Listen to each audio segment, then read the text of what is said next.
نستعينه ونستغفره ونؤمن به ونتوكل عليه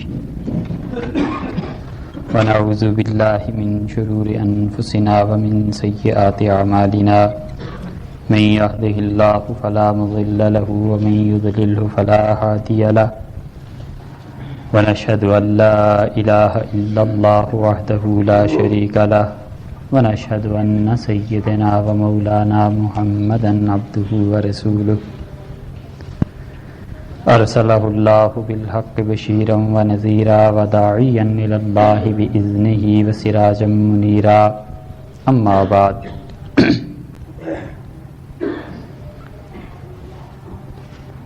میرے محترم دوستو، ایک مسئلہ آپ کے سامنے بیان کرنا ہے۔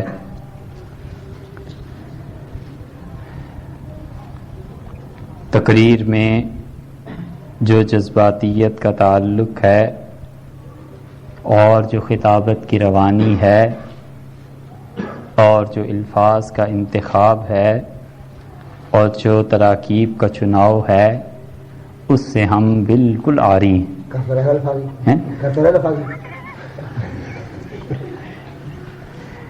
وہ تو آپ نے سن لی، اور حقیقت پہ مشتمل باتیں بھی۔ جو مسئلہ آپ سے ایک عرض کرنا ہے بہت علمی نوعیت کا،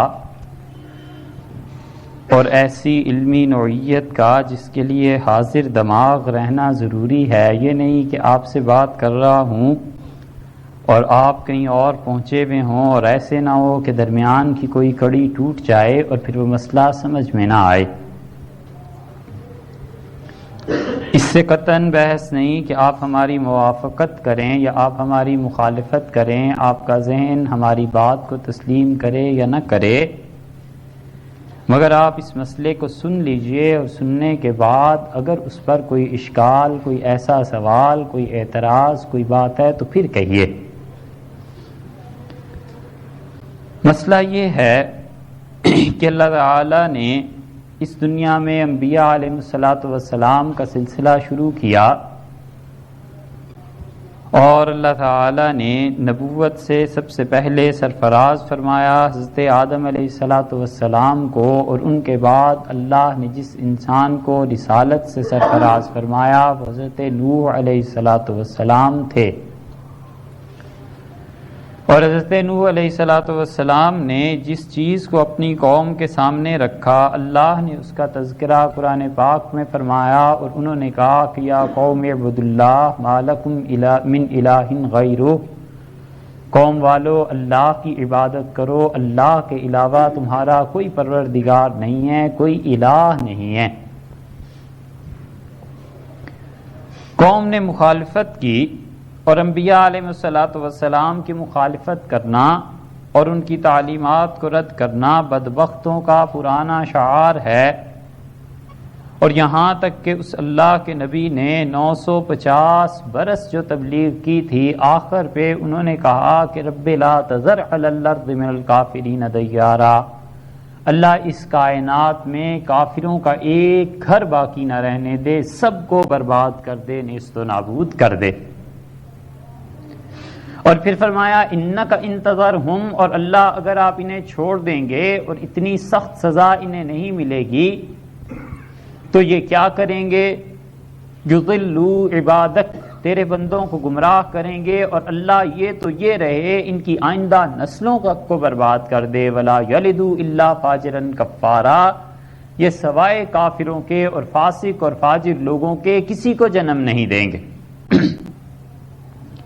اللہ تعالیٰ نے فرمایا مما خطیئاتہم اغرقوا، اور ان کی گناہوں کی وجہ سے، اور سب سے بڑا گناہ جو کرتے تھے اس وجہ سے اللہ نے انہیں غرق کر دیا۔ اور سب سے بڑا گناہ وہ کیا کرتے تھے؟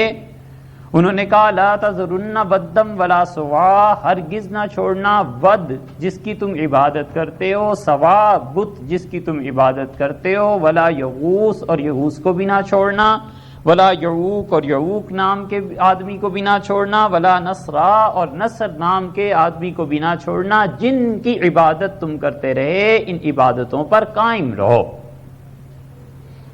یہ 5 آدمی بت تھے کیا لوگ اتنے احمق اور جاہل تھے کہ بتوں کی عبادت ایسے کرتے تھے؟ عبداللہ ابن عباس رضی اللہ عنہ کی تفسیر فتح الباری میں آتی ہے، بخاری کی شرح میں، انہوں نے کہا کہ کانو عباد اللہ الصالحین، یہ سب کے سب اللہ کے نیک بندے تھے، فلما ماتو، اور جب ان کا انتقال ہوا، عقفو علی قبورہم، قوم نے ان کی قبروں پر جا کر مجاوری شروع کر دی۔ یہ بت تھے، یہ تو اللہ کے نیک بندے تھے، اولیاء کرام تھے، اور لوگوں نے ان کی قبروں پر جا کر اپنا ڈیرا جما لیا، یہاں تک کہ شیطان ان کے پاس آیا اور اس نے کہا کہ یہ پانچوں نوجوان بہت اچھے تھے، بڑے خدا کے نیک بندے تھے، اور تمہارے سامنے رہے نہیں، اور اگر تم چاہو تو میں ان کے مجسمے بنا کر نہ دے دوں۔ بلوغ العرب میں آتا ہے کہ اس نے مجسمے گھڑ کر انہیں دے دیے، اور وہ مجسمے انہوں نے قبروں پر لگا دیے، قبریں آہستہ آہستہ دنیا سے مٹ گئیں، اور یہاں تک کہ ان مجسموں کی پرستش باقی رہ گئی۔ یہ ہے جسے لوگ کہتے ہیں بت تھے، تو بت اصل میں کیا تھے؟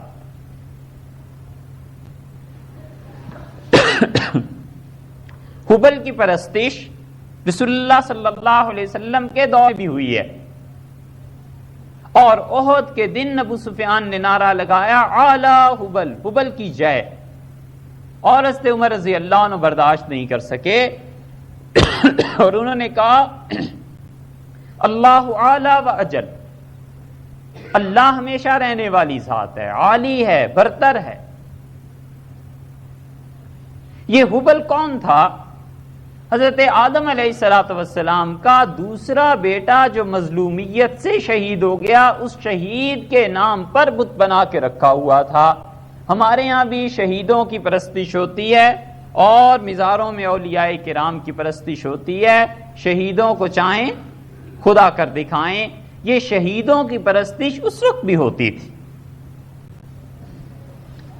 اللہ تعالی نے اس قوم کو ہلاک کیا، اور اس کے بعد عاد اور سمود کی باری آئی، اور حضرت ہود علیہ السلام کو اللہ نے مبعوث کیا، صالح علیہ السلام کو مبعوث کیا۔ انہوں نے دو باتیں اپنی قوم سے کہیں۔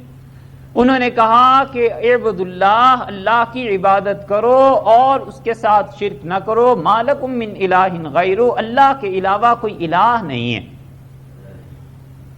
اور پھر کہنے لگے لا اسألکم علیہ مالا، میں تم سے اس تبلیغ پر مال نہیں چاہتا، اجرت نہیں چاہتا، کچھ نہیں چاہتا، میں تو اتنا چاہتا ہوں کہ اللہ کی عبادت کرو۔ ان اجریہ الا علی اللہ، ہماری اجرت، ہمارا اجر وہ مالک کے ذمے، وہ اللہ کے پاس۔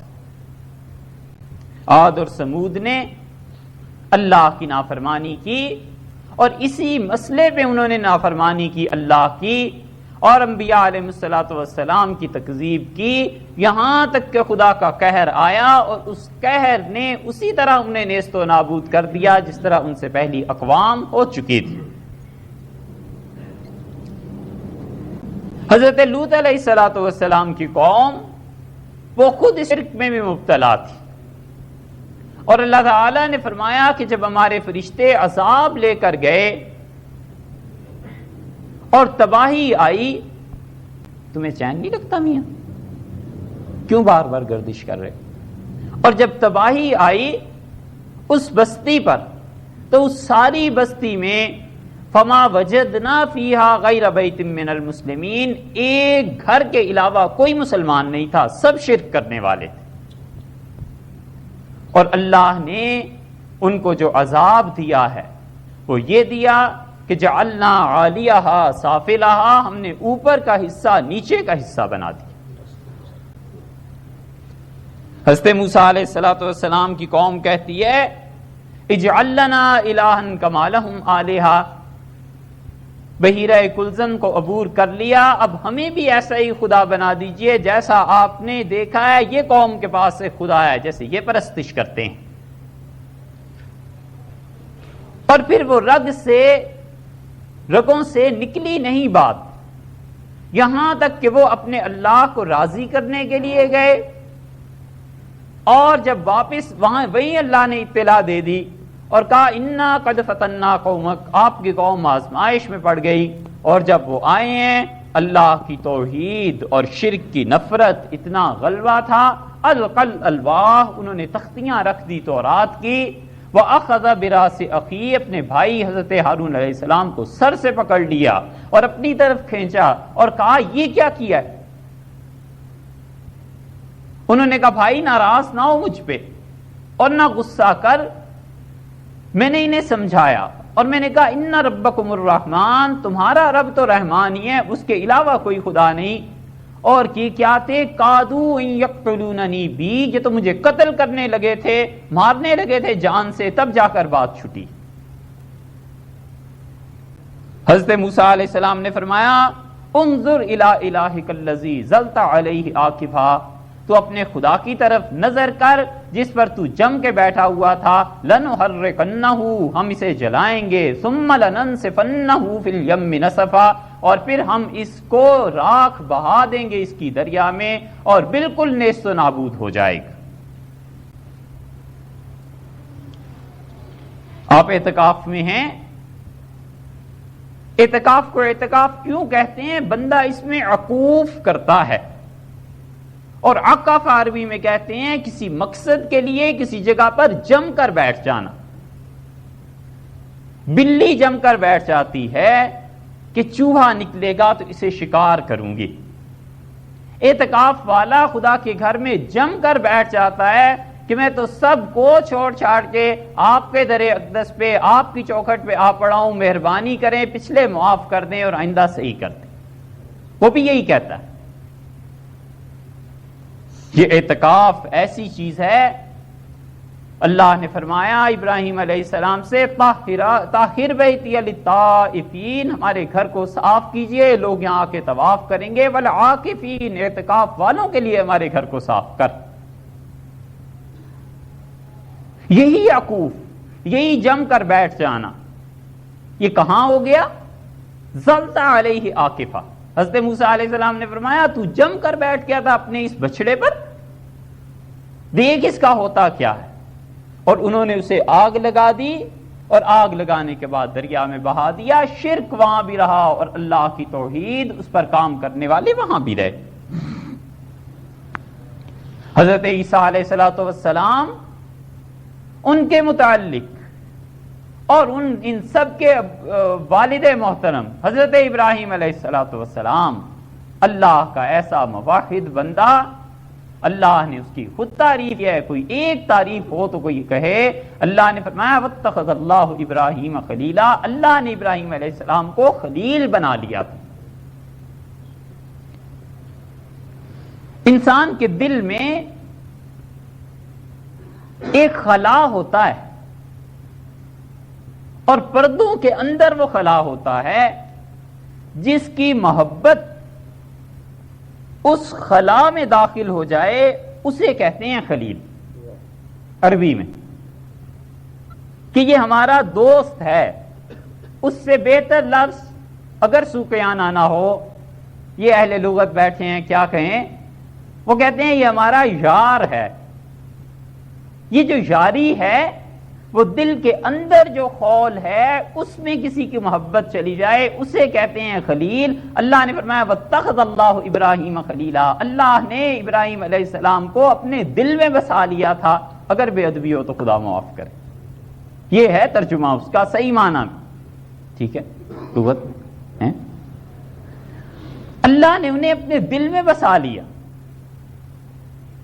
اب یہ جتنے پردے دل پر ہیں، اس خلا سے پہلا پردہ، پھر دوسرا، پھر تیسرا، تو جس کی محبت دل کی بیرونی طرف ہوگی وہ بھی دوست ہوگا، اور جس کی خلا میں ہوگی وہ سب سے زیادہ دوست، اور اس سے کم وہ جس کی محبت آخری پردے میں۔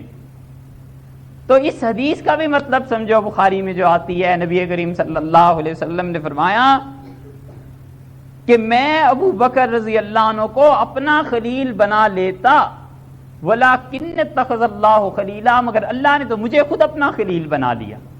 تو اس کا مطلب یہ کہ ابو بکر رضی اللہ عنہ کی محبت دل کے اس خلا کے اندر تو نہیں پہنچی، میں تو پہلے ہی کسی کا ہو چکا، مگر اس کے قریب ترین جو پردہ تھا وہاں اسی کی محبت۔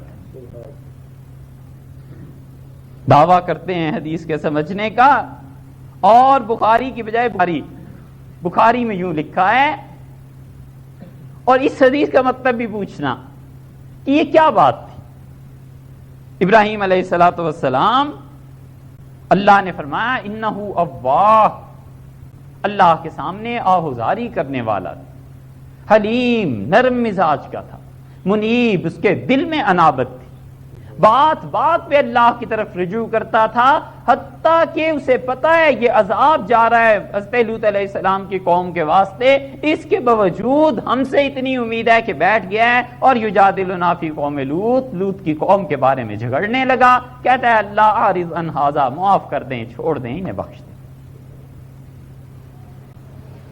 یہ ہے مخلوق پر شفقت، اور جس کی مخلوق پر اتنی شفقت ہے اس کو اپنے مربی حقیقی حق تعالی شانہ سے محبت کتنی ہوگی۔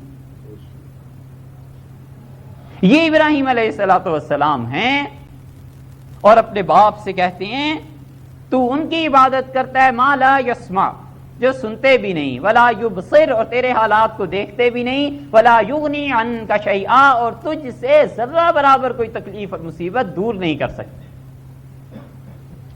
یا ابت لا تعبد الشیطان، ابا شیطان کی عبادت نہ کیجئے، میرے ابو شیطان کی عبادت نہ کیجئے، کیوں؟ للرحمن عصیہ، شیطان تو رحمان کا نافرمان ہے، پروردگار کی معصیت کرنے والا ہے۔ دیکھو یہ ہے نبوت۔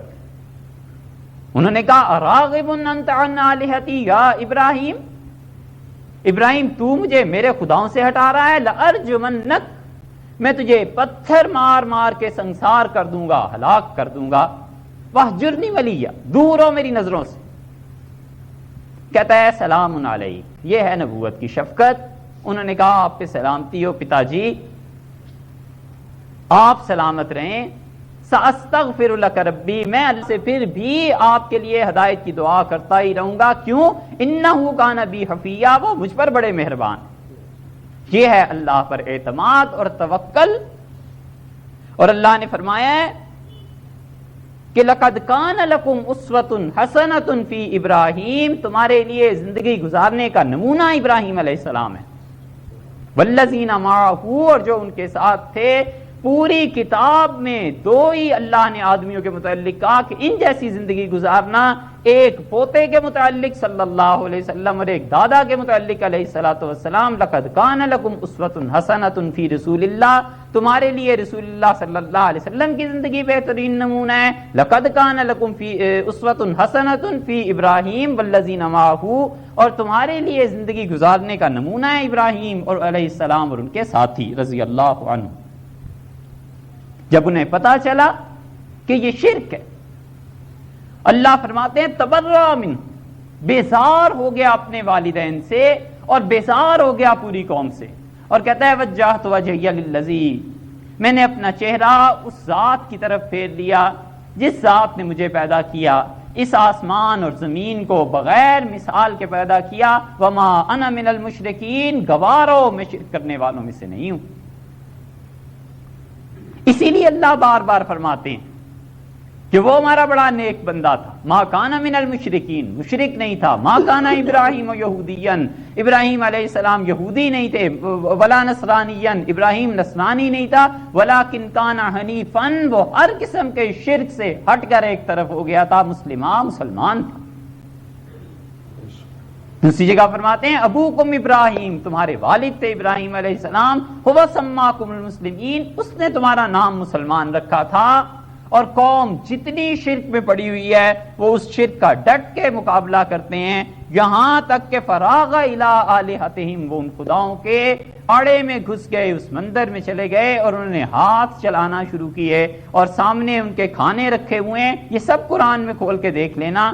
اللہ نے فرمایا، اس نے کہا مالکم الا تاکلون، مالکم تمہیں کیا ہو گیا ہے، الا تاکلون، کیوں نہیں یہ کھانا کھاتے، یہ کھاؤ، اور پھر تمہیں کیا ہو گیا ہے، تم ایک دوسرے کی مدد کیوں نہیں کرتے؟ اور ابراہیم علیہ السلام نے ہاتھ چلانا شروع کیا، اور کوئی بت ایسا نہیں تھا جو انہوں نے توڑ نہ دیا ہو سوائے بڑے بت کے، اور پھر وہ واپس چلے گئے یہ اللہ کی توحید تھی. لوگوں نے کہا سمعنا فتى یذکرہم، ہم نے ایک نوجوان کے متعلق سنا ہے ہمارے معبودوں کا برائی سے ذکر کرتا ہے، یقال لہ ابراہیم، اس کا نام ابراہیم ہے، فاتوا بہ علی اعین الناس، لوگوں کی آنکھوں کے سامنے لاؤ تاکہ پتہ چلے کون ہے. گواہیاں قائم ہوئی، مقدمہ چلا، اور انہوں نے کہا کہ حرقوا، اسے آگ میں جلا دو. حضرت ابراہیم علیہ السلام کو آگ میں پھینک رہے ہیں. اور یہ خدا کی توحید ہے. جب انسان کا دل اللہ کی وحدانیت سے روشناس ہو جائے تو پھر کوئی چیز ایسی نہیں ہے جس کی طرف اس کی نگاہ اٹھے. یہ توحید اللہ کی ایسی چیز ہے کہ بندے کو بے نیاز کر دیتی ہے سارے عالم سے. ابن کثیر نے لکھا ہے، حدیث میں یہ بات آئی ہے کہ جبریل امین آئے اور انہوں نے کہا کہ آگ اب جل رہی ہے الاؤ، اور انہیں پھینکنے لگے ہیں. اور انہوں نے کہا میرے ساتھ وہ فرشتہ ہے جو بارشوں کا ہے، اور اگر آپ چاہیں تو بارش برس جائے اور آگ بجھ جائے. وہ کہتے ہیں اما من اللہ، اگر اللہ کی طرف سے یہ مدد ہے تو میں خدا کا محتاج بندہ ہوں. واما منکا، اور اگر تو اپنی مرضی سے کوئی بات کر رہا ہے تو فلا، مجھے نہیں چاہیے. یہ ہے اللہ کی وحدانیت، یہ ہے اپنے مالک کے کرم پر بھروسہ اور اس کے ساتھ تعلق. حضرت عیسیٰ علیہ الصلوۃ والسلام کی قوم، اللہ نے فرمایا لقد کفر الذین، بلا شک و شبہ وہ لوگ کافر ہوئے جنہوں نے یہ کہا کہ ان اللہ هو المسیح ابن مریم، کہ اللہ ہی علیہ باللہ وہی ہے جو عیسیٰ علیہ السلام تھے. اور اللہ فرماتے ہیں وہ بھی کافر ہوئے جنہوں نے کہا ثالث ثلاثہ، تین میں سے تیسرے یہ تھے. یہ شرک اتنی بری چیز، اللہ نے فرمایا تکاد السماوات یتفطرن منہ، قریب ہے کہ آسمان پھٹ جائیں اس بات پہ کہ تم اللہ کے ساتھ شرک کرتے ہو. اور آخر پہ نبی کریم صلی اللہ علیہ وسلم تشریف لائے، اور رسول اللہ صلی اللہ علیہ وسلم بھی اسی بات کو لے کر آئے ہیں. اللہ فرماتے ہیں کہ جب قوم نے سنا کہ وہ کہتے ہیں اللہ کے علاوہ کسی کی عبادت نہ کرو، انہوں نے کہا ان ھذا لشیء عجیب، یہ تو عجیب بات لے کے آیا ہے ہمارے سامنے.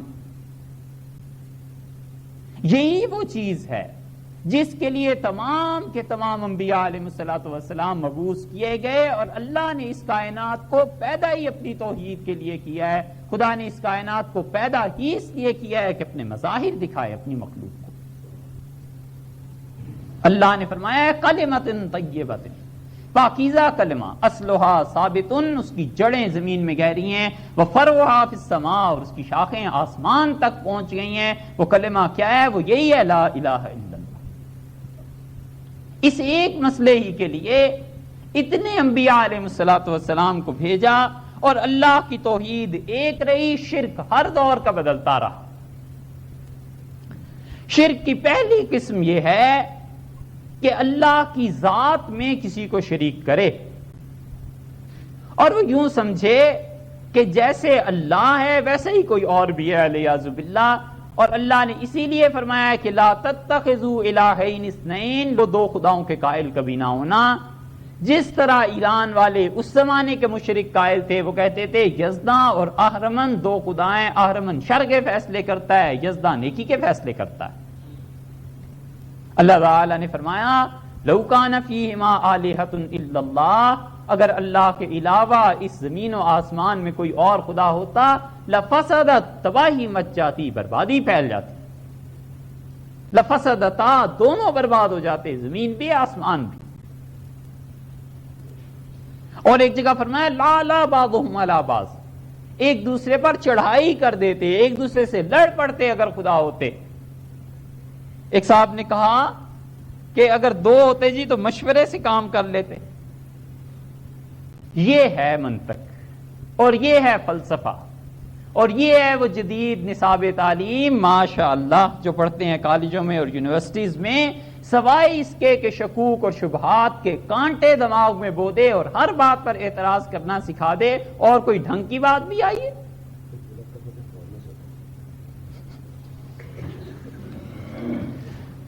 تو کہنے لگے دونوں مشورہ کر کے چلاتے رہے. تو دونوں مشورہ کرتے تو خود ناقص ہوتے اور ناقص بھی خدا ہوتا ہے. یہ سمجھ نہیں آئی اگلی بات. اللہ تعالیٰ نے فرمایا کبھی دو خدا نہ بناؤ. شرک کی یہ پہلی قسم ہے اللہ کے ساتھ اس کی ذات میں کسی کو شریک بنانا. اور اسی لیے ہم کہتے ہیں کہ آمنت باللہ کما ہوا باسمائہ وصفاتہ، ہم اللہ پر ایمان لائے جیسا کہ وہ اپنے ناموں میں ہے، جیسا کہ اپنی صفات میں ہے. اس شرک کے ماننے والے کم رہ گئے دنیا میں، تھوڑے رہ گئے. تعدد الہ کے قائل ہیں، مگر یہ کہ ذات کا شرک یہ اس زمانے میں تھوڑے رہ گئے.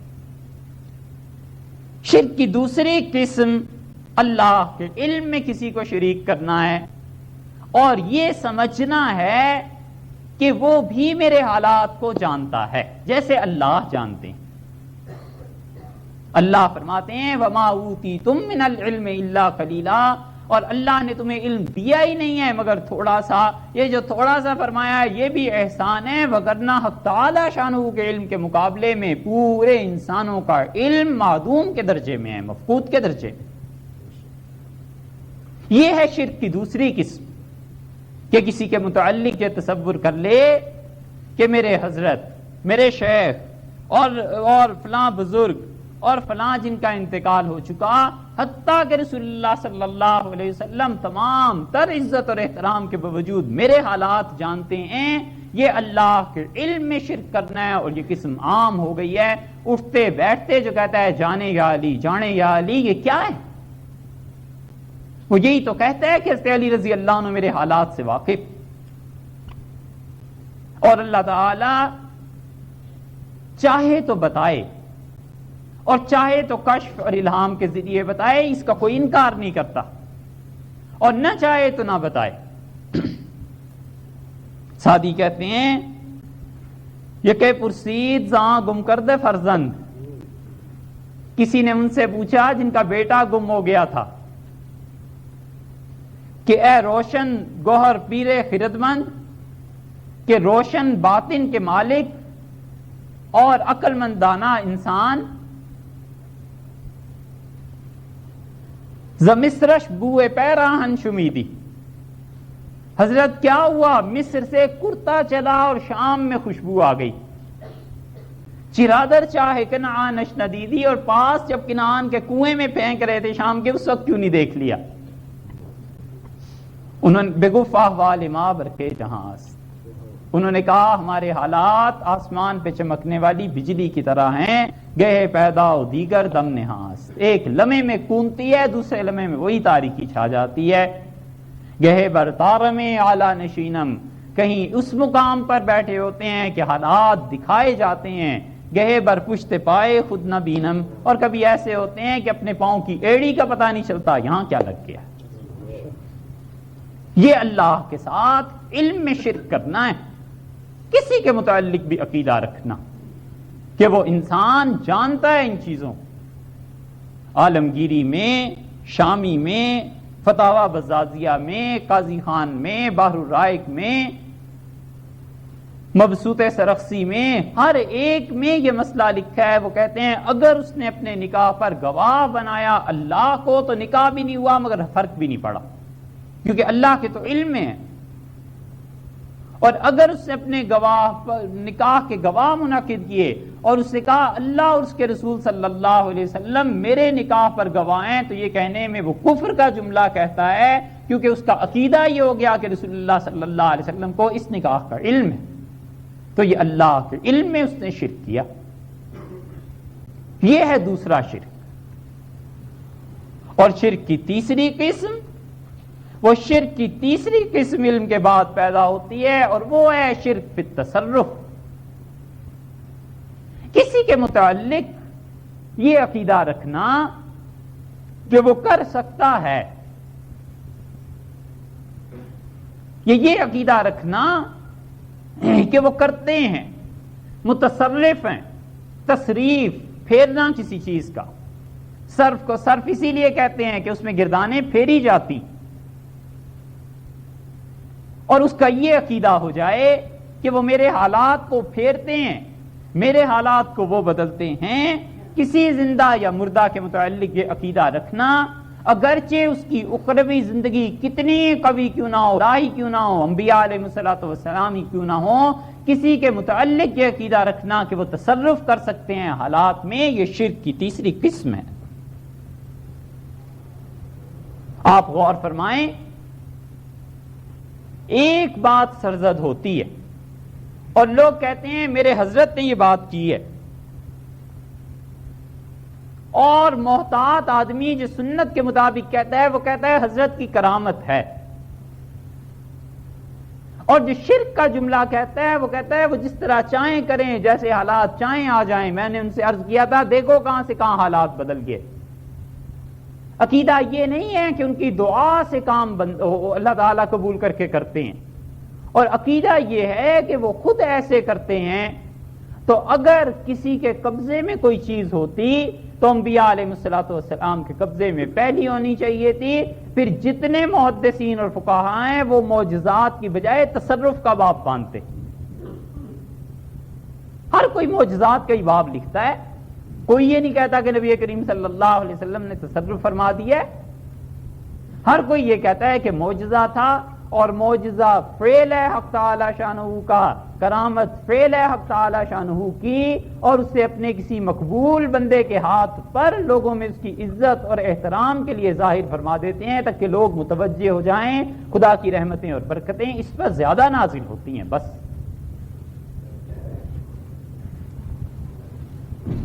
چوتھی قسم کا شرک کرتا ہے اور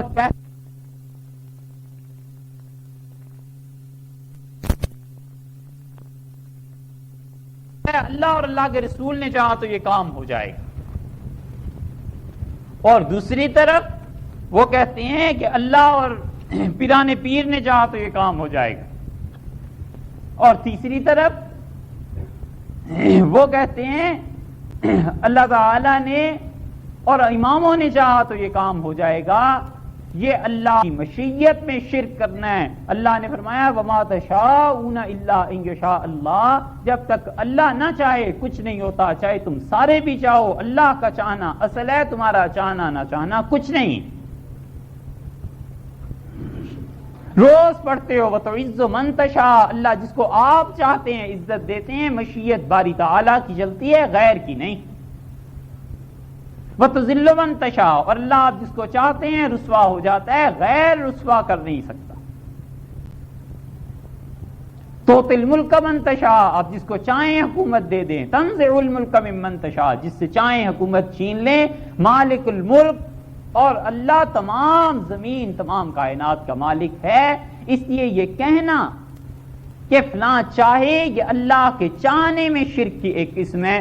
نبی کریم صلی اللہ علیہ وسلم کے سامنے کسی نے کہہ دیا اور رسول اللہ صلی اللہ علیہ وسلم نے اسے پکڑ لیا، اور اس نے جملہ کیا کہا؟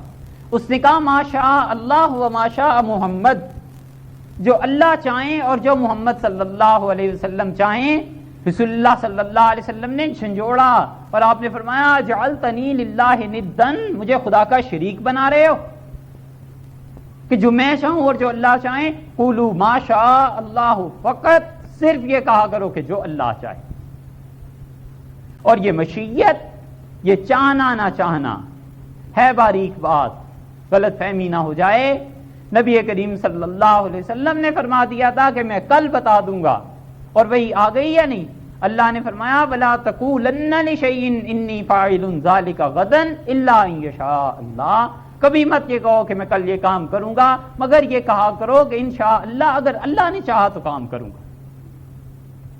یا یہ مانو کہ رسول اللہ صلی اللہ علیہ وسلم چاہتے ہی نہیں تھے اور علیہ باللہ ثم علیہ باللہ جھوٹ فرما دیا، اور یا یہ مان لینا چاہیے کہ در حقیقت مشیت نبی کریم صلی اللہ علیہ وسلم ان وہ ہوں یا کوئی بھی کائنات میں ہو، حق تعالی شانہ کی مشیت کے مقابلے میں کچھ نہیں، ہیچ۔ شرک کی پانچویں قسم، اللہ کے ساتھ اس کی قدرت میں شرک کرنا ہے، اور قدرت یہ ہے خدا کی کہ وہ بغیر کسی کے مشورے کے اور پورے کا پورا قادر ہے تصرف تو یہ ہے کہ وہ کر سکتے ہیں اور قدرت یہ ہے کہ کرتے ہیں. اللہ فرماتے ہیں کوئی کچھ نہیں کرتا. ان اللہ علی کل شیء قدیر، وہ تو ہر چیز پہ خود قادر.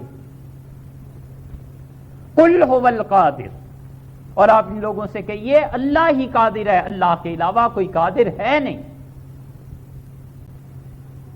ایک جگہ فرماتے ہیں افرأیتم النار التی انتم تورون، کبھی اس آگ پر غور کیا ہے جو تم جلاتے ہو؟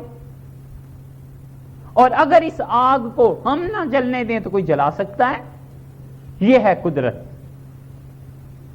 افرأیتم الماء الذی انتم تشربون، کبھی اس پانی پر غور کیا ہے جو تم پیتے ہو؟ اانتم انزلتموہ من المزن، کیا تم اپنی قدرت سے اسے بادلوں سے نیچے لے آتے ہو؟ ام نحن المنزلون، یا ہمیں نیچے لانے والے.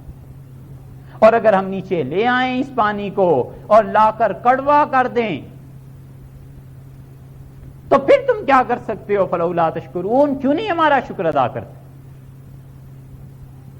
افرأیتم ما تمنون، اور تم نے کبھی غور کیا ہے یہ باہمی تعلق مرد اور عورت کا، اگر ہم چاہیں تو اس کے نتیجے میں اولاد دیں اور اگر ہم نہ چاہیں تو نہ دیں. یہاں قدرت کیوں نہیں چلتی؟ یہاں اللہ کے علاوہ غیر کیوں نہیں کام آتا؟ مطلقاً علی الاطلاق مالک ہے، قدیر ہے، جو چاہے سو کرے. اس کی قدرت کو کوئی چیلنج نہیں کر سکتا. چھٹی قسم کا شرک جو رائج ہو گیا ہے، عبادت میں شرک ہے، اور وہ عبادتیں جو مخصوص ہیں باری تعالیٰ کے لیے ان میں کسی غیر کو حصہ دینا، یہ چھٹی قسم کا شرک ہے جو لوگ کرتے ہیں. روزہ رکھ رہے ہیں آپ، رمضان ہے، اللہ کے نام کا روزہ رکھا نا، اور اس کے مقابلے میں بی بی فاطمہ رضی اللہ عنہا کے نام کا روزہ رکھنا، یہ وہ روزہ اللہ کی عبادت تھی، اللہ کا حق تھا، یہ غیر کو دے دیا. یہ شرک ہے عبادات میں، اور یہ چھٹی قسم ہے شرک. بیت اللہ پہ غلاف سب سے پہلے حضرت ابراہیم علیہ السلام نے چڑھایا، اور رسول اللہ صلی اللہ علیہ وسلم نے فرمایا قیامت میں تم سب کے سب عریانن اللہ کے سامنے بے لباس کھڑے ہوگے، اور سب کے سب ایسے ہی جیسے وہ پیدا ہوئے تھے، اس حالت میں بغیر ختنے کے. اور رسول اللہ صلی اللہ علیہ وسلم نے فرمایا سب سے پہلے اللہ تعالیٰ ابراہیم علیہ السلام کو بلائیں گے اور ان کے سامنے جنت کے جوڑے رکھے جائیں گے، اور اللہ کہیں گے کہ جو تیرا جی چاہے ان میں سے چن کے پہن لے. اول من کسا ابراہیم، سب سے پہلے ابراہیم علیہ السلام کو لباس دیا جائے گا، کیونکہ اس نے اللہ کے گھر کو غلاف دیا. وہ جو غلاف اللہ کے گھر کا حق تھا، یہ عبادت قبر پر ہوتی ہے اور چادر چڑھا دیتے ہیں.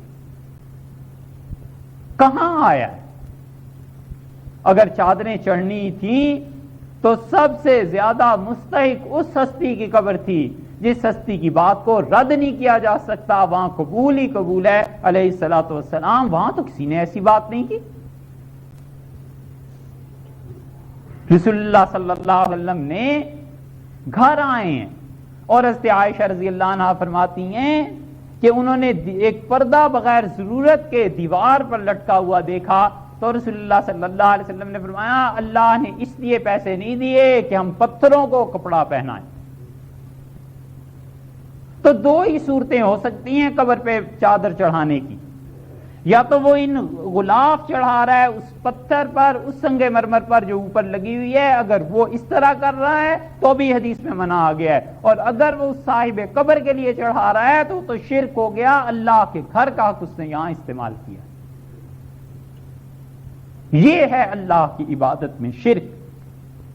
دیواروں سے چمٹتے ہیں اور دیواروں پہ اپنا سینہ سر لگاتے ہیں، رخسار رکھتے ہیں، یہ اللہ کے گھر کا حق ہے. ملتزم کا نبی کریم صلی اللہ علیہ وسلم وہاں پہنچے تو انہوں نے کہا اللہم انی عبدک، میں اللہ آپ کا بندہ و ابن عبدک، اور تیرے بندے کا بیٹا ہوں، ابن امتکا، اور اللہ آپ کی جو باندی تھی اس کا بیٹا ہوں. واقف تحت بابک، اللہ آپ کے گھر کے دروازے کے نیچے کھڑا ہوں، ملتزم بعتابک، اور اپنے گال اپنا سینہ اللہ ان کے ساتھ چمٹا رہا ہوں تیری چوکھٹ پر. ما عبدنا کا حق کا عبادتک، میں تیری ایسی عبادت کر نہیں سکا افسوس جیسی کرنی چاہیے تھی، اور تیرا شکر ادا نہیں کر سکا جیسے مالک تیرا شکر ادا کرنا چاہیے تھا. چمٹنے کی جگہ، رونے کی جگہ، آنسو بہانے کی جگہ، اپنے گال اور اپنا سینہ چپکا دینے کی جگہ وہ ملتزم ہے، شیخ کی قبر نہیں. یہ ہے عبادات میں جو شرک ہوتا ہے. چومنا قبروں کو، یہ حجر اسود پہ ہے. نبی کریم صلی اللہ علیہ وسلم حیات طیبہ میں لوگوں نے ہاتھ چومے رسول اللہ صلی اللہ علیہ وسلم کے پاؤں تک چومے. یہ بھی آیا ہے روایات میں. اگر کیا ایسے بھی آیا ہے کہ نبی کریم صلی اللہ علیہ وسلم کی قبر مبارک کو بوسہ دینا صحابہ رضی اللہ عنہ کا معمول ہو. فرط محبت الگ چیز ہے، محبت کا غلبہ ہونا الگ چیز ہے، مگر کیا یہ معمول تھا کہیں؟ اگر معمول ہوتا تو یہ یقیناً سنت بن جاتی، اگر معمول ہوتا تو یقیناً فقہا اس کا ذکر کرتے. یہ بوسہ دینا حجر اسود کا حق تھا. رسول اللہ صلی اللہ علیہ وسلم تشریف لے گئے حج کے لیے، حضرت عمر رضی اللہ عنہ کہتے ہیں بوسہ دیا حجر اسود کو، اور جب واپس پلٹے ہیں تو میں کھڑا دیکھ رہا تھا اور رو رہے تھے، رخسار مبارک پہ آنسو بہ رہے تھے، اور آپ نے فرمایا عمر یہی جگہ ہے جہاں آنسو بہائے جاتے ہیں، یہ وہی جگہ ہے.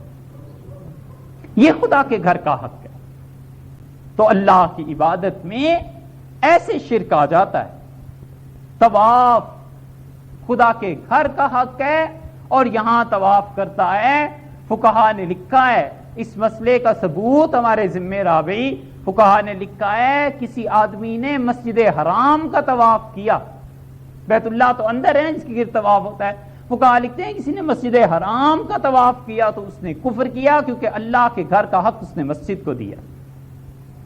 تو مسجد حرام کے کفر کو وہ حرام کہتے ہیں، باقی تو پھر بعد کی بات ہے نا. اور یہاں روٹین یہی بنی ہے چکر لگانے کی قبروں پہ، اور عبادت اور پرستش کے جتنے طریقے حق تعالی شانہ کے تھے وہ سب کی سب چیزیں اس طرح کرنے پہ. کتنی قسمیں ہو گئی؟ 6 ہو گئی. 7ویں قسم شرک کی عادت میں شرک کرنا ہے. اور عادت میں شرک کرنا یہ ہے کہ کوئی انسان ان عادات کو اپنائے جو اہل شرک کی عادات ہیں، تو یہ ان عادات میں شراکت کی بنیاد پر والعیاذ باللہ شرک کر رہا ہے. اگر عقیدہ ہوئی ہے تو پھر تو ہو گیا مشرک، اور اگر عقیدہ نہیں ہے تو بھی گناہ کبیرہ ہے. ہندو کشفہ لگاتے ہیں زعفران وغیرہ کا، اور اس نے کشفہ لگایا محض ہندوؤں کی تقلید میں، تو کبیرہ گناہ کا تو ارتکاب کر لیا، اور اگر عقیدہ بھی ہندوؤں جیسا ہے تو پھر تو مشرک ہونے میں شبہ ہی نہیں رہا. عادات جو کافروں کی ہیں، سلیب لٹکاتا ہے گلے میں، اور فیشن کے طور پر تو سلیب یہ عقیدہ ہے کہ عیسیٰ علیہ السلام کو پھانسی دے دی گئی، اور اگر فیشن کے طور پر ہے تو یہ کبائر میں سے، اور اگر عقیدہ بھی یہی ہے والعیاذ باللہ تو پھر کفر ہو گیا. اور ہم کہہ رہے ہیں احتیاطاً کبائر میں سے، وگرنہ شرع موافق وغیرہ میں تو لکھا ہے، شرع مواقف میں لکھا ہے اور کتابوں میں، وہ کہتے ہیں وہ رسم جو کافروں کی عبادات سے متعلق ہیں اگر مومن اسے اپنائے گا تو یہ مشرک ہو جائے گا، اس لیے کہ اس نے عبادات میں انہی کی پیروی. باپ دادا جو کچھ کرتے ہیں اس کے پیچھے چلتے ہیں. اللہ نے اسی لیے قرآن پاک میں فرمایا ہے کہ وہ کہتے ہیں وجدنا آباءنا کذالک یفعلون، ہم نے باپ دادا کو دیکھا وہ ایسے ہی کرتے تھے. اور اللہ فرماتے ہیں اولو کان آباؤہم، کیا ان کے باپ دادا لا یاکلون شیئا ولا یہتدون، نہ انہیں عقل ہو نہ ہدایت ہو، کیا پھر بھی ان کے پیچھے چلو گے؟ قیامت میں کیا یہ دلیل کام آ جائے گی؟ اور اس آیت کو جو مس انٹرپریٹ کرتے ہیں، کیا ترجمہ ہے لفظ بھول گیا، اس آیت کی غلط تعبیر کرتے ہیں، غلط تفسیر کرتے ہیں. وہ کہتے ہیں کہ تقلید حرام ہے. دیکھو اللہ نے فرمایا نہیں ہے کہ اپنے باپ دادا کے پیچھے چلتے ہیں، تو باپ دادا کی تقلید حرام ہے. اور کہنے والے کو یہ بھی نہیں پتا کہ تقلید کہتے کسے ہیں، مذاق اڑاتا ہے اور کہتے ہیں تقلید تو پٹا ہوتا ہے گلے میں ڈال لیا. پٹا تو جانوروں کے گلے میں ڈالتے ہیں. اور اسی صحیح بخاری میں 2 جگہ یہی لفظ حضرت عائشہ رضی اللہ عنہا کے متعلق آ جائے تو وہاں کیا ترجمہ ہوگا؟ تقلید 4 قسم کی ہوتی ہے. ہم کون سی تقلید کرتے ہیں اس پہ بھی تو انصاف کرو. ہر ایک کو ایک ہی سوٹی سے ہانکے جانا یہ بھی غلط بات. تقلید کی ایک قسم یہ ہے کہ امت نبی کریم صلی اللہ علیہ وسلم پر اعتبار کرتی ہے کہ اللہ نے جو وحی نازل فرمائی ہے بالکل وہ سچ کہتے ہیں. یہ بھی تقلید کی ایک قسم ہے کہ رسول اللہ صلی اللہ علیہ وسلم باعتبار بشریت انسانوں جیسے تھے. اللہ نے فرمایا انما انا بشر مثلکم. اب یہاں بھی وہ کافر کہتے تھے کہ براہ راست ہمارے پاس وحی آنی چاہیے، ہمارے پاس دلائل آنے چاہیے. وہاں بجز اس کے چارہ کار ہے ہی نہیں کہ جو انہوں نے فرما دیا علی الراس والعین، سر آنکھوں پر. تقلید کی دوسری قسم یہ ہے کہ علماء کی تقلید کرتے ہیں. اہل علم ایک دوسرے سے پوچھتے ہیں اور اس بنیاد پر فتویٰ اور مسئلہ اس کا مانتے ہیں کہ ان کے پاس یقیناً کوئی نہ کوئی دلیل ہے. یہ تقلید کی دوسری قسم. ہم تقلید کرتے ہیں، مفتی صاحب نے یہ بتلا دیا اور مفتی صاحب نے اپنے اساتذہ کی تقلید میں بات کی اس لیے کہ ان کو پتہ ہے اساتذہ کے پاس کوئی نہ کوئی اس کی دلیل ہے. حتیٰ کہ امام ابو حنیفہ رحمۃ اللہ علیہ کی تقلید اسی معنی میں ہے کہ ان کے پاس دلیل تھی. اگر امام ابو حنیفہ رحمۃ اللہ علیہ کے پاس دلیل نہ ہو اور ہمیں بھی پتا ہو کہ ان کے پاس کوئی دلیل نہیں، علیہ باللہ جھوٹ بولتے تھے، تو بھائی یہ تو رسالت میں شرک ہے، مشرک ہو جانا چاہیے پھر تو سب کو، علیہ باللہ.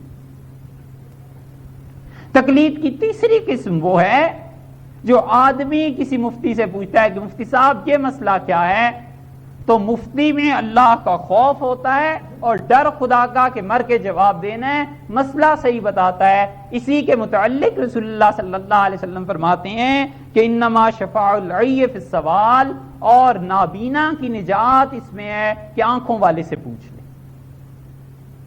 اور یہی چیز اللہ فرماتے ہیں فَاسْأَلُوا أَهْلَ الذِّكْرِ إِن كُنتُمْ لَا تَعْلَمُونَ، اگر تمہیں پتہ نہیں ہے تو ان سے پوچھو جن کے پاس علم ہے. اور تقلید کی چوتھی قسم وہ یہ ہے کہ اپنے باپ دادا کی پیروی کرے، اگرچہ علماء وقت اور مفتیان دور متین اس کے متعلق یہ کہیں کہ یہ گمراہی ہے، پھر بھی کہے کہ چونکہ باپ ایسے کرتا تھا لہذا میں نے ایسے کرنا. یہ تقلید حرام ہے، حتیٰ کہ بسا اوقات نوبت شرک تک پہنچ جاتی ہے. انصاف سے کام لو. ان چاروں میں سے ہم کس درجے کی تقلید کرتے ہیں؟ اس لیے بے تکی بات کرنا اور یہ کہنا کہ یہ سارے تقلید کی وجہ سے علیہ باللہ مشرک ہوتے ہیں اور حدیث پہ عمل کرنا چاہیے. کتنی حدیثیں ہیں جن پہ خود عمل نہیں ہوتا؟ کیا حدیث کی صحیح کتابوں میں نہیں آیا؟ رسول اللہ صلی اللہ علیہ وسلم نے فرمایا اذا بلغ الماء قلتین، جب پانی 2 مٹکے ہو جائے، لم ينجسه شیئا، تو اسے کوئی چیز ناپاک نہیں کرتی. جب پانی 2 مٹکوں کے برابر ہو جائے کوئی چیز ناپاک نہیں کرتی. ہم 2 مٹکے پانی کے یہاں رکھ دیتے ہیں لا کے اور اس کے بعد گوبر اس میں ڈال دیتے ہیں، اب کر لو وضو. یہ تو حدیث میں آیا ہے، اس کو ماننے میں پھر کیا حرج؟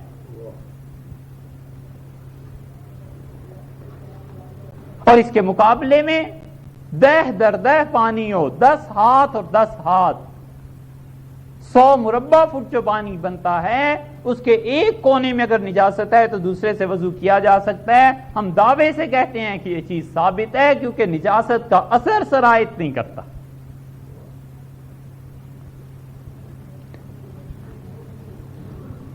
ایک اور حدیث سنو. نبی کریم صلی اللہ علیہ وسلم نے دونوں سجدوں کے درمیان رفع یدین کیا، اور عبداللہ ابن عباس رضی اللہ عنہ کی یہ روایت ہے، اور ابو داؤد میں آئی ہے، ابن عباس رضی اللہ عنہ کے شاگرد قریب ان سے بیان کرتے ہیں، اور آگے سند ساری صحیح ہے، کوئی ایک راوی ایسا نہیں ہے جو مجروح ہو۔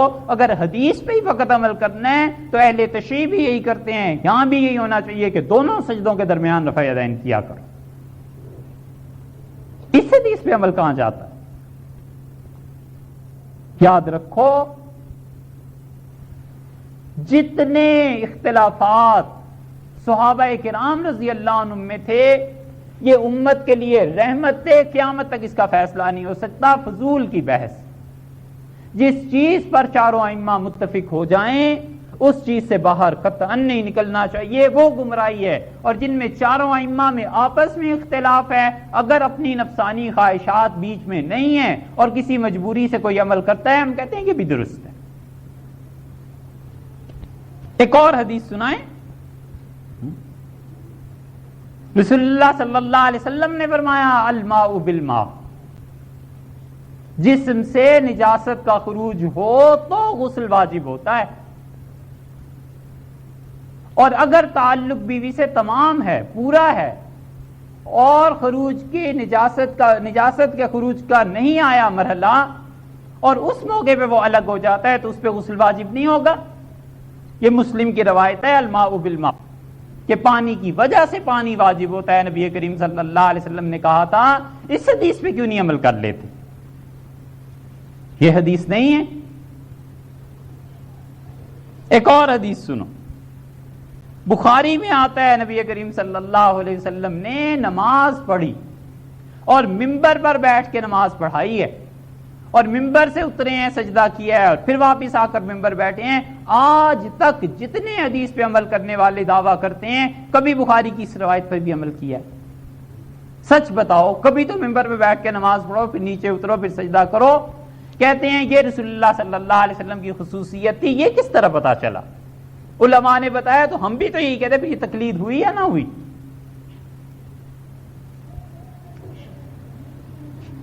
بخاری میں آیا ہے کہ نبی کریم صلی اللہ علیہ وسلم نیند کی وجہ سے سو گئے اور سجدے میں تھے، اور ہم نے رسول اللہ صلی اللہ علیہ وسلم کے پیچھے نماز پڑھ رہے تھے، ان کے سانس کے تیز چلنے کی آواز سنی، اور ہم سب کے سب سجدے میں رہے، حتیٰ کہ رسول اللہ صلی اللہ علیہ وسلم کی نیند پوری ہوئی اور آپ اٹھے ہیں۔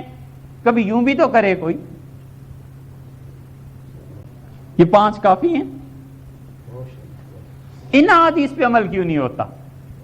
ان میں پھر بھاگتے ہیں علماء کے پیچھے کہ نہیں جی فلاں نے یہ لکھا ہے، ابن حجر نے یہ لکھا اور بلوغ المرام میں یہ لکھا، اور اسقلانی نے یہ لکھا، اور قسطلانی نے یہ لکھا، اور امام بخاری رحمۃ اللہ علیہ اس پہ یہ باب باندھتے ہیں۔ وہ سب قابل تقلید ہیں، وہاں تقلید جائز، اور ہم یہ کہیں کہ اس حدیث کا مطلب ابو حنیفہ رحمۃ اللہ نے یہ بیان کیا، یہ ناجائز۔ یہ کیا بات؟ بات وہ ہے جو مولانا فضل الرحمان صاحب گنج مراد آبادی رحمۃ اللہ علیہ نے کی تھی۔ ہمیشہ یاد رکھیے، یہ ساری چیزیں ایسی ہیں، یہ رفع یدین ہے، یہ آمین بالجہر ہے، اس طرح کے جتنے مسائل ہیں ان میں ائمہ اربعہ کا اختلاف ہے، کچھ مانتے ہیں کچھ نہیں مانتے، اس کا فیصلہ قیامت تک نہیں ہو سکتا، قطعاً نہیں ہو سکتا۔ آپ زیادہ سے زیادہ ہم یہ ثابت کر سکتے ہیں کہ کون سا چیز اچھی ہے، افضل ہے، زیادہ اچھی ہے، کون سی کم اچھی ہے۔ کسی کے نزدیک وہ زیادہ اچھی ہے، اس پہ عمل کرتا رہے، مگر یہ نہ کہے کہ تم کم اچھی پہ عمل کر رہے ہو۔ یہ ہے انصاف کی بات۔ اور تقلید کی بنیاد پہ دوسروں کو مشرک بنانا تو نہیں، بتانا، اور یہ کہنا کہ ان کے پاس حدیث نہیں ہے، یہ بڑی جہالت کی باتیں ہیں۔ عوام کو ڈرانے سے کیا فائدہ؟ لوگوں کو گمراہ کرنے سے کیا فائدہ؟ نفس دین، اصل اسلام، لوگ اسے ہی چھوڑ کر کہاں جا رہے ہیں؟ کجا یہ کہ لوگوں کو اس طرف دعوت دی جائے کہ فلاں مسلمانوں سے بھی نکال دو اور ان کو بھی الگ کر دو۔ جتنے لوگ بھی ایسی باتیں کرتے ہیں سوائے اس کے کہ اپنے نفس کے فریب میں مبتلا ہیں، اور کیا ہیں الا ماشاء اللہ۔ مولانا فضل الرحمان صاحب گنج مراد آبادی رحمۃ اللہ علیہ کے پاس گئے تھے مولانا ابوالحسن علی ندوی کے والد ملنے کے لیے، اور حضرت بڑے صاحب کشف بزرگ تھے نقشبندیہ سلسلے کے، اور حدیث میں شاگرد تھے شاہ عبدالعزیز صاحب محدث دہلوی رحمۃ اللہ علیہ کے۔ تو ایک مولوی صاحب تھے، انہیں بڑا بحث کا شوق، انہوں نے کہا جناب جب آپ جائیں تو اپنے پیر کے پاس ہمیں بھی لے جائیں۔ یہ انہیں لے جانے سے کتراتے رہے۔ انہوں نے کہا میں حضرت سے مسئلہ پوچھوں گا کہ امام کے پیچھے فاتحہ پڑھنی چاہیے نہیں پڑھنی چاہیے، رفع یدین کرنی چاہیے نہیں کرنی چاہیے۔ انہوں نے کہا مولوی صاحب ہمارے حضرت اتنی لمبی بحثوں میں نہیں پڑھتے، آپ نہ اس چیز کو کریں۔ اور ایک دن جب مولانا عبدالحی صاحب جا رہے تھے، مولوی صاحب نے دیکھ لیا، وہ بھی ساتھ چل پڑے، اور وہ کہتے ہیں جب جا کے جوتے اتارے تو حضرت بخاری شریف پڑھا رہے تھے۔ تو مولوی صاحب جب جا کے بیٹھے، حضرت مولوی صاحب یہ بتائیے صبح اٹھ کے کون سی دعا پڑھنی چاہیے، حدیث میں کیا آیا ہے؟ انہوں نے کہا حضرت یہ تو یاد نہیں۔ حضرت مولوی صاحب رات کو سونے سے پہلے کون کون سی دعائیں پڑھنی چاہیے؟ ان کا حضرت یہ بھی یاد نہیں۔ حضرت مولوی صاحب کسی کے گھر دعوت کھائیں تو کیا دعا پڑھنی چاہیے؟ اس کا حضرت یہ بھی یاد نہیں۔ حضرت مولوی صاحب سفر میں آئے ہو تو سفر کے لیے جو حدیث میں دعائیں آئی ہیں وہ کیا کیا ہیں؟ ان کا حضرت وہ بھی یاد نہیں۔ الغرض حضرت پوچھتے گئے اور مولوی صاحب نے کہا حضرت یاد نہیں۔ تو حضرت مولوی صاحب جن احادیث پہ، جن سنن پہ، جن دعاؤں پہ پوری امت متفق ہے وہ تو یاد نہ کی، اور 4 مسئلے 5 مسئلے جن میں اختلاف ہے وہ یاد کر لیے تاکہ لوگوں کو لڑاؤ اور تمہاری دال روٹی چلتی ہے۔ یہ ہے بات، سمجھے؟ اس لیے تقلید اور اس کو کہنا، طاہر پٹنی نے عجیب بات لکھی ہے مجموع البحار میں۔ وہ کہتے ہیں ابو حنیفہ رحمۃ اللہ علیہ کی اللہ کے ہاں مقبولیت کے لیے بس اتنی بات کافی ہے کہ اللہ نے اپنے پیغمبر صلی اللہ علیہ وسلم کی آدھی امت کو اس کی تقلید پہ متفق کر دیا۔ یہ کشف المحجوب حضرت علی حجویری رحمۃ اللہ علیہ کی، انہوں نے اس میں لکھا ہے کہ یحییٰ ابن معاذ رازی رحمۃ اللہ علیہ کہتے تھے میں نے نبی کریم صلی اللہ علیہ وسلم کو خواب میں دیکھا اور میں نے کہا میں آپ کو کہاں پاؤں، کہاں تلاش کروں تاکہ آپ کی راہ ملے؟ تو مجھ سے فرمایا ابو حنیفہ کے جھنڈے تلے چلا جا، وہ میری ہی راہ۔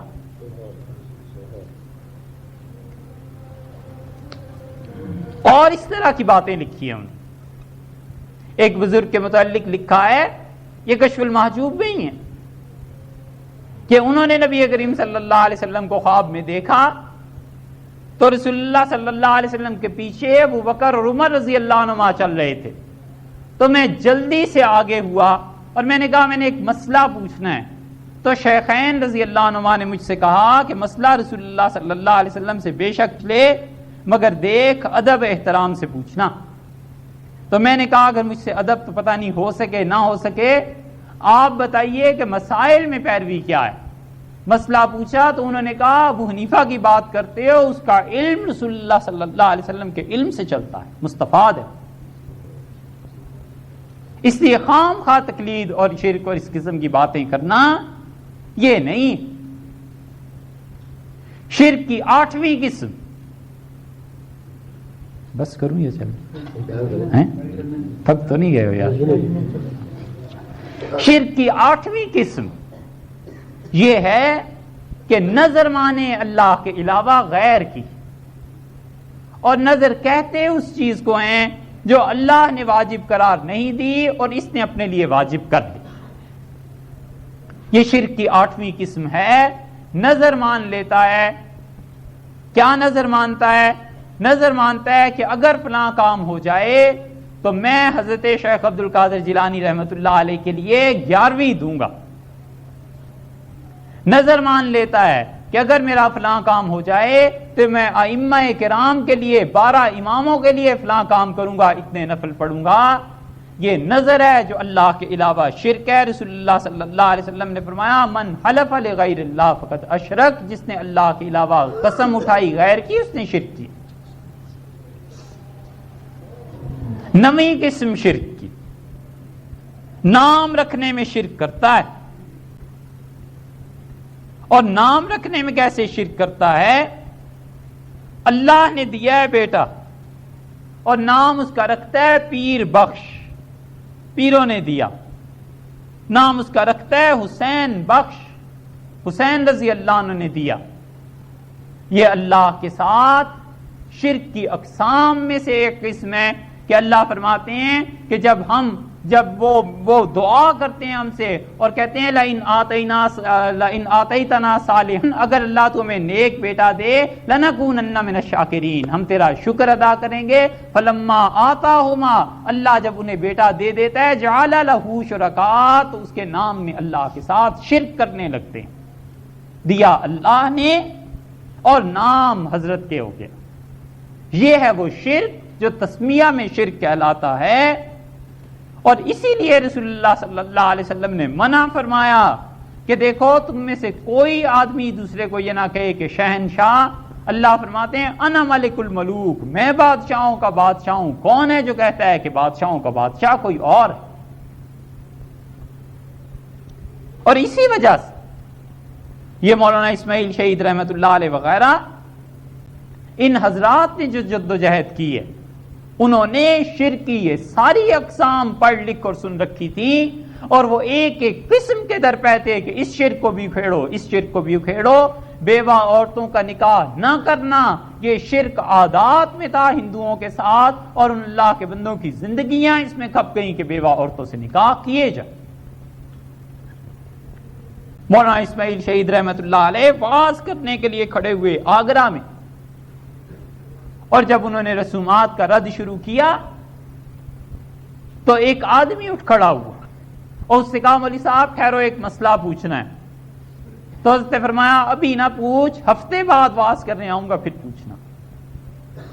اور گھر چلے گئے، اور حضرت کی بہن بوڑھی ہو چکی تھی، دل کی مریضہ تھی، ادب کی وجہ سے بول نہیں سکے اور پگڑی بہن کے پاؤں میں رکھ دی۔ تو ان کا اسماعیل یہ کیا کرتے ہو؟ ان کا بہن آپ چاہیں تو آئندہ باز ہو سکتا ہے، آپ نہیں چاہتی تو نہیں ہوگا۔ انہوں نے کہا میرے چاہنے نہ چاہنے کا کیا ہے؟ انہوں نے کہا میں لوگوں میں واز کرتا ہوں کہ بیوہ عورتوں کا نکاح کر دیں، اور لوگ مجھ سے کہتے ہیں اپنی بہن جو گھر میں ہے اس کا نکاح کیوں نہیں کیا، وہ بھی تو بیوہ ہو گئی۔ انہوں نے کہا میرے بھائی میں نکاح کے قابل کب ہوں، بستر مرگ پر ہوں، لبے گور ہوں، پتہ نہیں کس دن پورے ہو جائیں۔ انہوں نے کہا میں لوگوں کو کیا سمجھاؤں بہن، لوگ اعتراض کرتے ہیں۔ انہوں نے کہا اچھا اللہ کی توحید میں میرا یہ عذر آڑے آتا ہے، جہاں جی چاہے میرے بھائی نکاح کر دے، مجھے کوئی اعتراض نہیں۔ اور مولانا اسماعیل شہید رحمت اللہ علیہ اٹھے، اپنے مریدوں میں سے ایک بوڑھے آدمی سے اپنی بہن کا نکاح کر دیا، اور اگلے ہفتے آگرہ پہنچ کے کہنے لگے ہاں اب میرا بات سنو، اب کہو کہ نکاح بیوہ عورتوں کا کر دینا چاہیے۔ اللہ کی توحید کے لیے بڑی قربانیاں دی ہیں ان لوگوں نے، ایک ایک نس میں شرک گھسا ہوا تھا، اور ان اللہ کے بندوں نے اس شرک کو نکالا ہے۔ ہم سے ساری زندگی ایک انسان کا عقیدہ درست نہیں ہوتا، اور سید احمد شہید رحمت اللہ علیہ نے گولکنڈہ اور بیجاپور کا ایک دورہ کیا ہے، اور کتنے مورخین نے یہ لکھا ہے کہ 50,000 کے قریب امام باڑے حضرت نے توڑوائے۔ ہم ایک آدمی کو صحیح مسلمان نہیں کر سکتے عقیدے کے اعتبار سے، اور اعتراض حضرت سید صاحب رحمت اللہ علیہ پہ جو امیر المومنین تھے، اور اللہ نے آخری زمانے میں چن لیا تھا اس شخص کو۔ ناموں میں شرک کرتے ہیں، اور شرک کی ایک اور قسم بھی ہے 10ویں، اور قسم اٹھانے میں شرک کرتا ہے۔ رسول اللہ صلی اللہ علیہ وسلم نے فرمایا من قال باللہ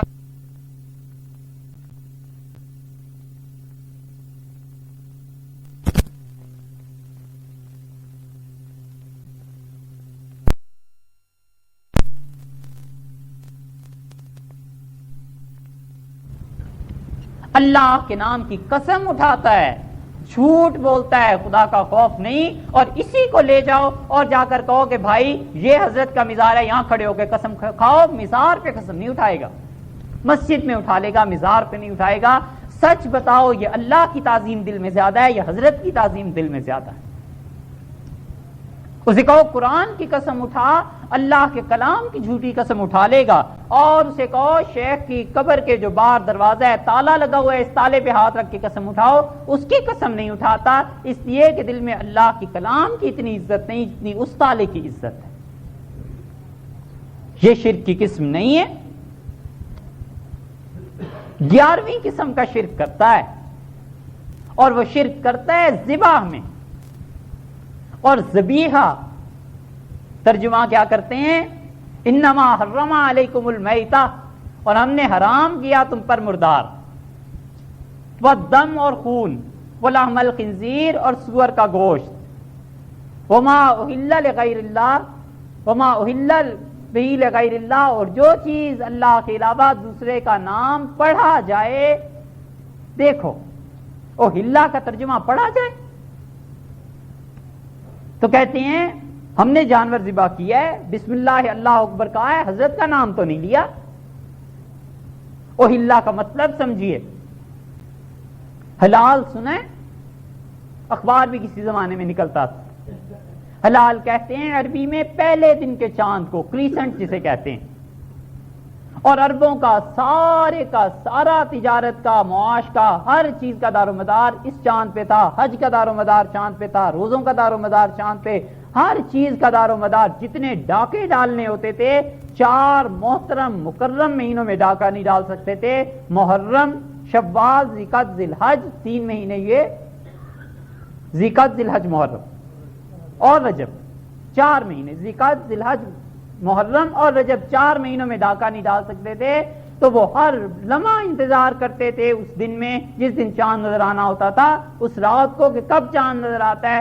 جب چاند نظر آتا تھا شور مچ جاتا تھا کہ اللہ چاند نظر آ گیا، اور اللہ نے فرمایا ہے وما اہل بہ لغیر اللہ، جس پر دوسرے کا نام لگ جائے، شور پڑ جائے، آواز بلند کر دی جائے۔ سمجھے؟ وہ چاند پہ آواز بلند کرتے تھے۔ یہ دمبا لے کر جاتا ہے لاہور میں، بکرا لے کر جاتا ہے حضرت بر امام کے لیے، نام پکارا جاتا ہے، اس پہ نام لگ گیا نا کہ حضرت کے لیے جا رہا ہے۔ ویگن پہ سوار کرنا چاہتا ہے، ڈرائیور کہتا ہے کوئی جگہ نہیں، وہ کہتا ہے حضرت کے لیے لے کے جا رہا ہوں، کہتا ہے جی بسم اللہ، اور دروازہ کھول کے اندر بکرا چلا گیا۔ یہ ہے نام زد کر دیتا ہے اللہ کے علاوہ غیر کے نام پہ، یہ ہے اہل۔ جھوٹ بولتے ہیں جو کہتے ہیں کہ وہاں کے غریبوں کو کھلانا ہے، جو یہ کہے اسے کہو کہ تم اس بکرے کو نہ لے جاؤ اور 10 کلو گوشت خرید کے وہاں دے آؤ، نہیں دیتا۔ آخر کیا وجہ ہے؟ وجہ یہ ہے کہ وہ اس جان کو قربان کرنا چاہ رہا ہے کسی کے لیے، اس پر اللہ کا نام لے کر بھی اس کی قربانی کرے تو بھی یہ نام پکارا جا چکا کسی بزرگ کا، یہ سور کے گوشت سے بدتر چیز ہے، کہ اتنی حرام چیز ہے، اور انہیں تبرک اسی سے جان نہیں چھٹتی۔ تبرک اور برکات جن کی ہوتی ہیں ان کی زندگیاں ہی کچھ اور ہوتی ہیں۔ وہ ایک آدمی ہزاروں کے لیے اکسیر بن جاتا ہے۔ وہ مولانا اسماعیل شہید رحمت اللہ علیہ تھے جن کے تبرکات تھے اور جن کی برکتیں، ان کے متعلق ان کے شاگرد لکھتے ہیں، مولانا اسماعیل شہید رحمت اللہ علیہ اگر جہاد میں نہ آتے اور ان کے میدان میں رہتے، مجتہد منتصب ہو جاتے، اپنے دادا شاہ ولی اللہ رحمت اللہ علیہ کے برابر کی چوٹ کی شخصیت تھی، اس تک پہنچ جاتے۔ شاہ اسماعیل شہید رحمت اللہ علیہ اگر جہاد میں نہ آتے تو اتنی بڑی شخصیت تھی، اپنے دادا سے بڑھ جاتے۔ ان کے شاگردوں نے لکھا ہے، ابقات کبھی پڑھنے کا موقع ملے تو اسے دیکھو، ان کا قلم ابن عربی کے قلم سے آنکھیں ملا رہا ہے۔ یہ کوئی ایسی بات نہیں ہے کہ ابقات پڑھنے والوں سے پوچھو کہ سر ان کے احترام میں جھک جاتا ہے اور دل حیران ہوتا ہے کہ یا اللہ ایسی چنگاری بھی یا رب اپنی خاکستر میں تھی۔ ان کے شاگرد کہتے ہیں علوم ان کے سامنے ہاتھ باندھ کر کھڑے رہتے تھے، اور بیان کرتے تھے، جب چاہتے تھے تفسیر بیان کر دیتے تھے، جب چاہتے تھے حدیث کے نکات آ جاتے تھے، کبھی لغت بیان ہو رہی ہے، کبھی فقہ بیان ہو رہی ہے، کبھی اجتہاد پہ بیان ہو رہا ہے، کبھی تصوف کی بات ہو رہی ہے، اور کبھی منطق اور فلسفے کی باتیں ہو رہی ہیں، وہ ایک شخص علم کا کٹھلا بن گیا۔ اپنے دور کے ابن تیمیہ ہو گئے تھے۔ ابن قیم نے لکھا ہے کہ ابن تیمیہ میرے شیخ ایسے ہی تھے، اور حقیقت یہ ہے کہ وہ ایسے ہی تھے جی۔ ان کی جس نے کتابیں پڑھی ہیں وہ جانتا ہے کہ علم پہ کتنی دسترس تھی ان کو۔ تو میں شرک کی ایک قسم کا بیان آپ سے عرض کر رہا تھا کہ شرک کی ایک قسم یہ ہے کہ ذبح میں شرک کرتا ہے، ایسا جانور جو غیر کے نام پہ نامزد کر دیا جائے، پھر وہ کتنی مرتبہ اس پہ اللہ اکبر کہا جائے، اگر وہ ذبح ہو گیا اب اس کے حلال ہونے کی کوئی صورت نہیں۔ صورت اس کی اسی وقت تک ہے جب تک ذبح نہیں ہوتا، اور ذبح ہونے سے پہلے یہ نیت بدلے اور کہے یہ بات کہ میں اللہ کے لیے ذبح کر رہا ہوں اور اس بزرگ کے لیے نہیں، اور میں کہیں بھی ذبح کر دوں گوشت یہاں کے فقیروں کے لیے مسکینوں کے لیے بھیجتا ہوں، یہ ہے وما اہل بہ لغیر اللہ۔ شاہ عبد العزیز صاحب محدث دہلوی رحمۃ اللہ علیہ نے ٹھیک یہی چیز لکھی ہے جو آپ کے سامنے بیان کی، سرے منہ فرق نہیں ہے۔ اگر ہم غلطی پہ ہیں تو شاہ صاحب بھی غلطی پہ۔ 12ویں قسم شرک کی، اور وہ شرک کی قسم یہ کہ دعا میں اللہ کے علاوہ غیر کو پکارتا ہے۔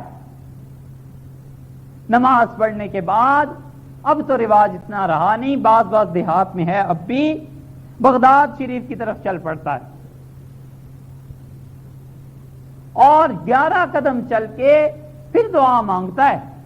فقہا نے تصریح کی ہے کہ کوئی آدمی نماز کے بعد عراق کی طرف چلے گا اور 11 قدم چل کے پھر وہ دعا مانگے شیخ عبد القادر جیلانی رحمۃ اللہ علیہ سے کہ وہ اس کی مدد کریں، فقہا نے تصریحاً لکھا ہے صاف لفظوں میں کہ وہ کفر کا ارتکاب کرے گا، نکاح اس کا ٹوٹ جائے گا، مرتد ہو جائے گا، ایسے کا قتل واجب۔ نشا پوری نے لکھے ہیں یہ الفاظ، شرعۃ الاسلام میں لکھے ہیں، کتنی کتابوں میں لکھے۔ یہ اللہ کے ساتھ شرک کی 12ویں قسم،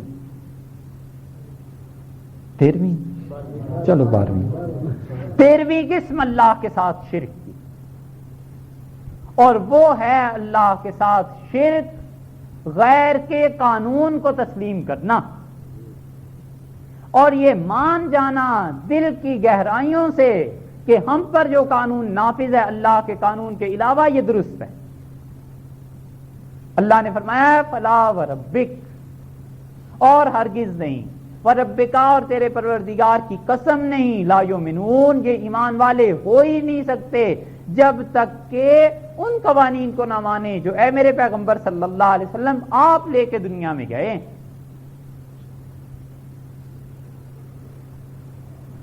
ان میں کیا دیوانگی تھی جو اٹھے اور انہوں نے کہا ہم انگریز کے قانون کو نہیں مانتے۔ کوئی بات تو ہوگی جو انہوں نے کہا کہ سکھوں کے قانون کو نہیں مانتے اور ہم خلافت کو قائم کرنا چاہتے ہیں۔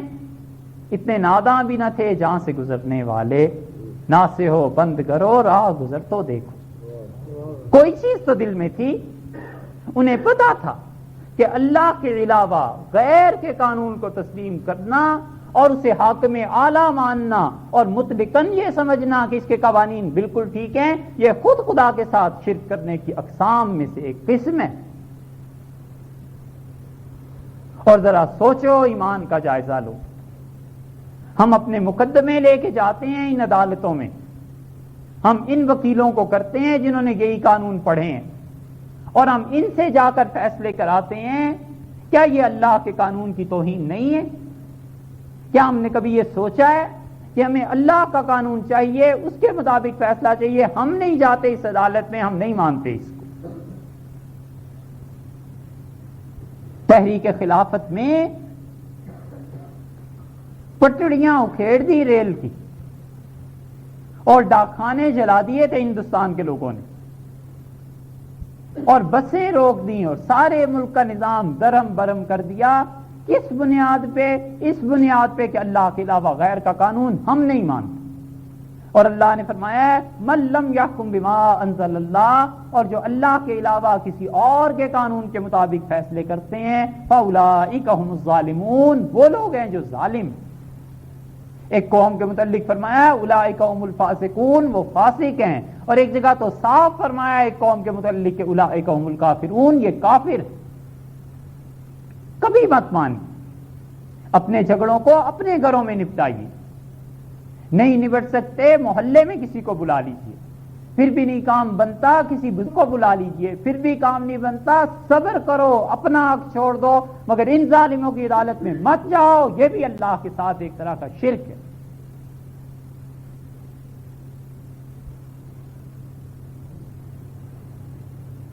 نبی کریم صلی اللہ علیہ وسلم نے فرمایا خدا کی ایک حد جاری کر دی جائے اور ایک چور کا ہاتھ کاٹ دیا جائے، 40 دن تک شہر والے اللہ کی عبادت کرتے رہیں، بچے سے بوڑھے تک کوئی گناہ کا مرتکب نہ ہو، 40 دنوں میں اتنی برکات نازل نہیں ہوتی جتنا ایک ہاتھ کاٹ دینے سے نازل ہوتی ہیں۔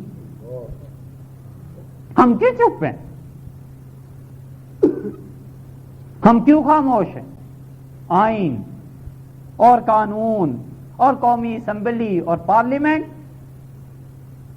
ان کے قوانین پر رضامندی کا اظہار کرنا اور دل میں ذرہ برابر رمق پیدا نہ ہو اور دل میں ذرہ بھی خیال نہ ہو کہ اللہ کے علاوہ غیر کی غلامی میں زندگی بسر کر رہے ہیں، تو بار بار اپنے ایمان کو دیکھے کہ میں کس قانون کو مان رہا ہوں اور کیا کر رہا ہوں۔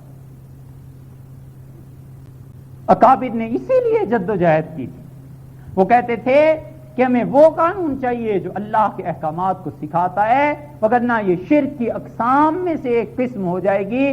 کبھی مت جاؤ عدالتوں میں، صبر کر لو، اپنا حق چھوڑ دو، مگر عدالت میں نہ جاؤ، تاکہ قیامت میں اللہ کے یہاں اجر ملے، ثواب ملے، اور بندے کے متعلق اللہ یہ کہہ دے، توحید تو یہ ہے کہ خدا حشر میں کہہ دے یہ بندہ دو عالم سے خفا میرے لیے۔ یہ اللہ کی توحید ہے، شرک کی اور بھی قسمیں ہیں پر لمبی بات۔